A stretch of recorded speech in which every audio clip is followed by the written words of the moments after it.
చాలా హ్యాపీగా ఉంది. ఇది 8th edition PNB Met Life junior badminton championship. ఇలా యంగ్ క్రౌడ్ని, యంగ్ టాలెంట్ని స్పాట్ చేయడం, గ్రాస్ రూట్ నుంచి ఇలా సపోర్ట్ చేయడం చాలా హ్యాపీగా అనిపించింది. అండ్ అలా చిన్నప్పుడు ఇలాంటి ఆపర్చునిటీస్ దొరికితేనే చాలా మంచిగా ముందుకెళ్ళి ఇంకా బాగా ఆడతారు. నేను కూడా చిన్నప్పుడు ఎప్పుడు ఇలాంటి ఆపర్చునిటీస్ కోసం చాలాసార్లు వెతుకుతూ ఉండేవాడిని, ఎక్కడైనా టోర్నమెంట్ జరిగితే ఆడదామని.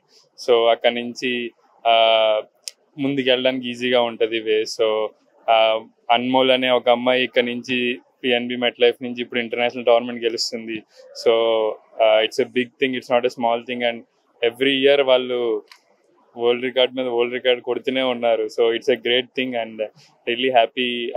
మేము మెంటర్గా ఉండడం ఇంకా హ్యాపీగా ఉంది. ఇది మా second time here, so really happy. The support is around the people who are playing professionally, but there are not many people who give a lot of importance to the youngsters. So I think this events like these and corporates when they come in, like I think kudos to PNB MetLife to actually come out and support the junior youngsters actually, because like I said, not many people give that much importance. So it's a really great initiative, and I hope, just like what Satvik just said, Anmol, who is a national champion and also was one of the crucial members in the Asian Team Championships, was a former champion in this tournament. So I think it's a great initiative, and yeah, really happy to be a mentor.